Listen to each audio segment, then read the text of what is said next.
Bonjour Rémi Marotte. Bonjour Emmanuel. Vous êtes venu au Salon du Livre de Mirepoix pour nous présenter votre roman Le Tribunal du Peuple. Nous aimerions savoir ce qui vous a conduit à écrire un polar ariégeois. Alors, ça a démarré lorsque j'étais étudiant, donc il y a déjà pas mal d'années, on va dire une dizaine. J'avais à l'université une bibliographie, une cinquantaine d'ouvrages. Et dans cette bibliographie, il y avait un ouvrage de Pierre Laborie, dans lequel j'ai lu, et il y avait un article sur le tribunal du peuple à Pamiers. Et donc voilà, étant ariégeois, ça a fait un peu tilt et je me suis gardé dans un coin de la tête en me disant que ça pourrait faire un jour un fil rouge ou un départ pour un polar. Vous êtes originaire de quelle ville exactement ? Alors, je suis originaire de Foix, j'ai fait le collège et le lycée à Foix. J'ai fait mes études ensuite à Toulouse, je travaille à Pamiers, au collège Rambaud, et j'habite à Varilhes. Voilà. C'est vraiment très agréable pour les ariégeois que nous sommes de lire un polar où nous pouvons suivre les traces de vos héros à travers les villes de Foix, Pamiers et toutes nos campagnes. Merci. Pourquoi avoir choisi le genre du polar ?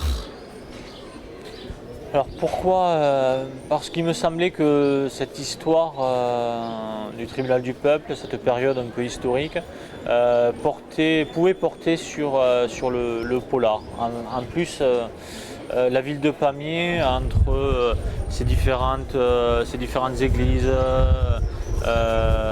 son atmosphère un petit peu, ainsi que la ville de Foix, pouvait se prêter à cet exercice du roman policier historique, ce que j'ai essayé de faire, mais bon voilà, après je ne me cantonnerai pas, si possible, à ce style-là. Les personnages que vous mettez en scène sont de vrais héros, blasés par la vie, écorchés. Est-ce qu'on en apprendra un peu plus sur eux ? Est-ce que ça sera possible ?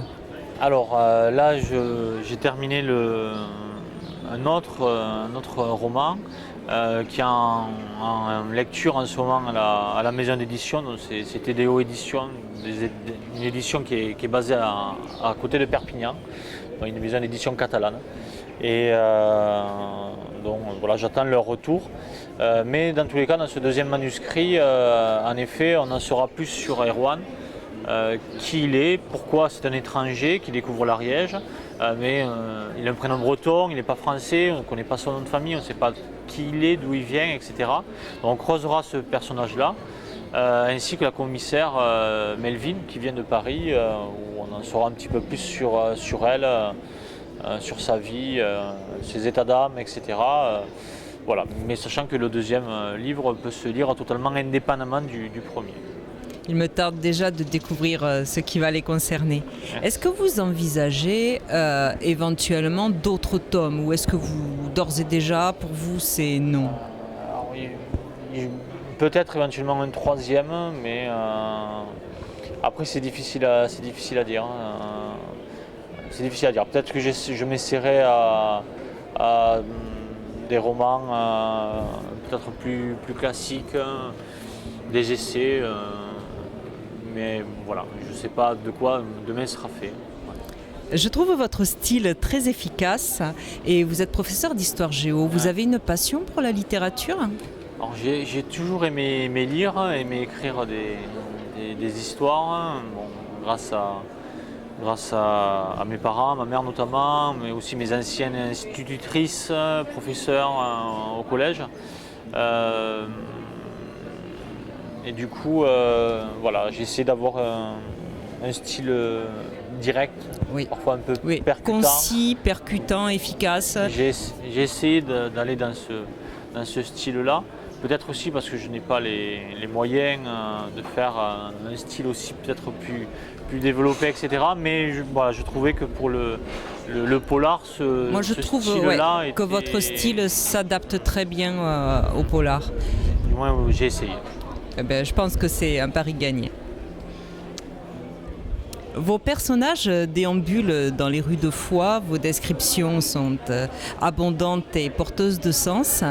À un moment, votre personnage Erwan passe à côté du collège Rambaud. Un petit coucou à vos collègues ?